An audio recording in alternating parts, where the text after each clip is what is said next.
چھوٹا چھوٹا زخم لے کر لوگ سگنل پہ کھڑے، چھوٹی چھوٹی مجبوریاں لے کر لوگ مانگنے کے لیے دروازوں پر کھڑے ہیں۔ امت مسلمہ کا یہ مزاج نہیں، یہ وقار نہیں، یہ انداز نہیں۔ ہم تو بانٹنے والے لوگ ہیں۔ چلے مشکل آ جاتی ہے، زندگی میں ضروریات پڑ جاتی ہیں، قرضہ صحابہ بھی لے لیا کرتے تھے، لیکن یہ جو لہجے آج ہم نے اختیار کر لیے، ہمت والے کام کرنا، ہمت والے، طاقتیں اپنی قائم رکھنا، کمزور نہ پڑنا، لوگ تمہارے آنسو نہ دیکھیں، کوئی تمہیں تڑپتا نہ دیکھے، نکلے میدان میں جیتنے کے لیے، پھر رب کی مرضی ہے، پھر اللہ کی مرضی ہے۔ ساری زندگی صحابہ پر قرض رہا، قرضے بھی رہے، خدمتیں بھی ہوتی رہی، جہاد بھی ہوتے رہے، ڈیوٹیاں بھی ہوتی رہیں، سارے کام ہی ہوتے رہے۔ ہمارا یہ مزاج ہے، ایک دو کھا گیا ہے، ساری خوشیاں ہی گئیں، بس سارا کچھ ختم کر بیٹھتے ہیں۔ تو تھوڑی سی نا مضبوط، مسلمانوں خدا را اس سے بڑا ذوق نہیں ملے گا۔ میں طاقتور ہونے کا طریقہ بتا رہا ہوں۔ ہمارے ہاں لوگ سمجھتے ہیں کہ میں بولتا زیادہ ہوں اس لیے میں طاقتور ہوں، میرے پاس اسلحہ زیادہ اس لیے میں یہ دیکھو حضور نے بتایا طاقتور کون ہوتا ہے۔ یا رسول اللہ پتھر پہاڑ طاقتور ہے؟ تو فرمایا نہیں، ان پر تو لوہا ہے، لوہا طاقتور ہے، نہیں اس پر تو آگ ہے، آگ طاقتور ہے، نہیں اس پر تو پانی ہے، پانی طاقتور، اس پر تو ہوا ہے۔ تو حضور پھر مہربانی کریں بتائیں طاقتور کون ہے؟ تو یہ دیکھو نا، یہ یاد رکھو نا، یہ کائنات کے سب سے بڑے حکمت والے محبوب کی بات یاد رکھو نا۔ حضور فرمانے لگے سب سے زیادہ طاقتور وہ مومن ہے جو سیدھے ہاتھ سے صدقہ دیتا ہے اور دوسرے کو پتہ بھی نہیں لگنے دیتا۔ اس ہاتھ سے صدقہ دیا اور اس ہاتھ کو پتہ، جس میں یہ اخلاقی طاقت آ اللہ کے راستے میں دے کر پھر اسے چھپانا آ جائے، وہ بڑا طاقتور آدمی ہے۔ تو میں یہ سب سے بڑا طاقتور ہے جس نے اپنے رب سے راز نیاز شروع کر لیے، اللہ کے راستے میں دیتا ہے پھر کسی کو خبر۔ یہ کون سی طاقت ہے؟ یہ روحانی طاقت ہے۔ ایک حدیث دیکھیں، ترمذی میں موجود ہے، حضور علیہ الصلوۃ والسلام نے فرمایا جب اللہ تعالیٰ نے زمین کو پیدا کیا تو زمین ہلنے لگی، اللہ نے پہاڑوں کو میخیں بنا کر، قلعے بنا کر زمین میں لگا دیا تو زمین ٹھہر گئی۔ فرشتے فوراً عرض گزار ہوئے کہ مالک تیری سب سے طاقتور مخلوق یہ پہاڑ ہیں؟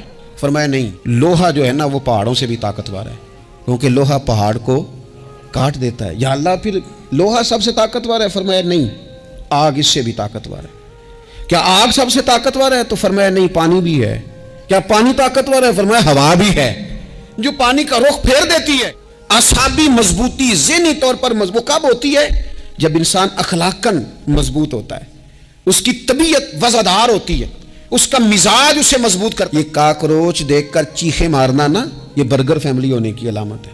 چھپکلی دیکھ کر نا چیخے مارنا، یہ امیر گھروں کی علامت ہے، پڑھے لکھے لوگوں کی علامت۔ یہ کیا مذاق ہے؟ جو قوم چھپکلی سے ڈرتی ہے، کاکروچ سے ڈرتی ہے، اور جو لوگ کہتے ہیں ہو یہ جناب یہ تو اندر میرے وہ آ گیا ٹوکا تو یہ کھا جائے گا، تو یہ قوم انقلاب برپا کرے گی، یہ میدانوں میں نکلے گی۔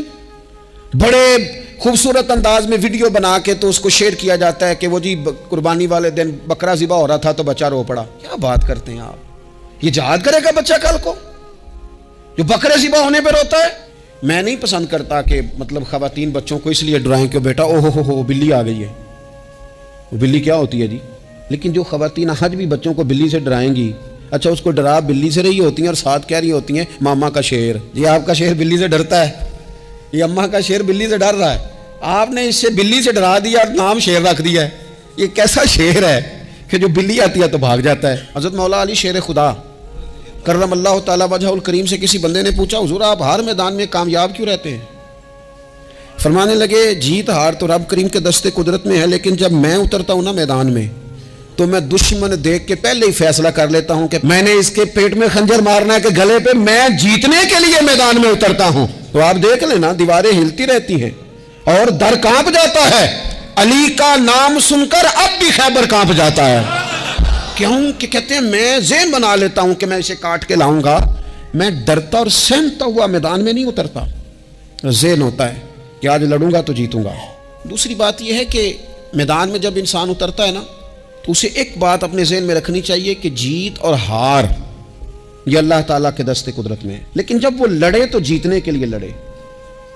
ہمارے ہاں نا بہت سارے لوگ لڑنے سے پہلے ہی ہارے ہوئے ہوتے ہیں، میدان میں نکلنے سے پہلے ہی وہ کمزور باتیں کر رہے ہوتے ہیں، ابھی سفر شروع نہیں ہوتا وہ کہہ دیتے ہیں نہیں جناب آپ کی بات تو ٹھیک ہے پر کیسے ہوگا، کیوں کر ہوگا، لوگ تو آج کل چلتے ہی نہیں، بڑے مسئلے خراب ہیں۔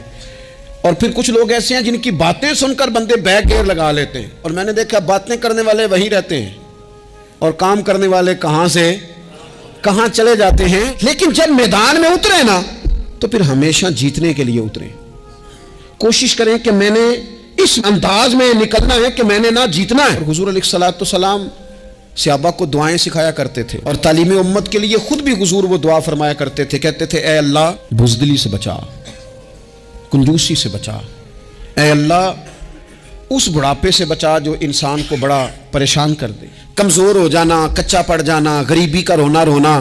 یہ انداز اہل ایمان کا بچوں کو طاقتور ہونا چاہیے۔ میرے نبی کریم صلی اللہ تعالیٰ علیہ وآلہ وسلم نے نا ارشاد فرمایا، ایسا نہیں ہے کہ کوئی بندہ کمزور ہے تو وہ ناپسندیدہ ہے، یہ نہیں فرمایا کہ جو بزدل ہے تو وہ بڑا کوئی کٹا ہوا آدمی ہے، لیکن حضور فرماتے ہیں، صحیح مسلم میں حدیث موجود ہے، حضور فرمانے لگے طاقتور مسلمان نا اللہ کی نظر میں بزدل مسلمان سے زیادہ پیارا ہے۔ طاقتور ہے نا، اس کی شان زیادہ ہے، یہ جو با ہمت ہے، با حوصلہ ہے، جس کے اعصاب مضبوط ہیں، یہ رب کریم کی بارگاہ میں باوقار ہے۔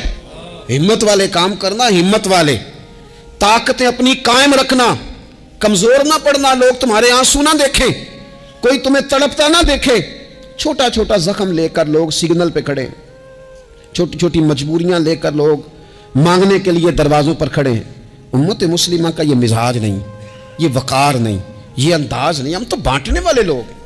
چلے مشکل آ جاتی ہے، زندگی میں ضروریات پڑ جاتی ہیں، قرضہ صحابہ بھی لے لیا کرتے تھے، لیکن یہ جو لہجے آج ہم نے اختیار کر لیے، اپنی توجہات کبھی بچوں کو دیکھیں، حضرت لقمان اپنے بیٹے کو کیا کہتے ہیں یا بنی اقم الصلاۃ وامر بالمعروف وانہا عن المنکر۔ حضرت لقمان اپنے بیٹے کو سمجھاتے ہیں، کہتے ہیں اے بیٹا نماز قائم کرنا، لوگوں کو بھلائی کا حکم دینا، برائی سے منع کرنا، واصبر علی ما اصابک، اور جب مصیبت پہنچے تو صبر کرنا، ادھر ادھر رونا دھونا نہ کرنا، نماز پڑھنا، بھلائی کا حکم دینا، برائی سے منع کرنا، اور اگر کوئی مصیبت پہنچے تو اس پر صبر کرنا۔ کتنے کام ہو گئے؟ 4۔ ایک نماز پڑھنی ہے، ایک بھلائی کا حکم دینا ہے لوگوں کو، ایک برائی سے، اور اگر کوئی مشکل آئے تو کیا کرنا ہے؟ ان ذالک من عزم الامور۔ فرمایا بیٹا یہ بڑی ہمت والے کام ہیں۔ بیمار انسان ہو جاتا ہے، اگر وہ سوچے نا رب کی طرف سے ہے تو پھر بیماری کا لوگ بڑا مزہ لیتے ہیں، کیونکہ جب بندہ بیمار ہوتا ہے تو نفسانی خواہشات ساری ختم ہو جاتی ہیں۔ اور میں اکثر دوستوں سے کہتا ہوں کہ بعض چیزیں ایسی ہیں جو وجد میں لے آتی ہیں بندے کو، اگر وہ غور کرے تو۔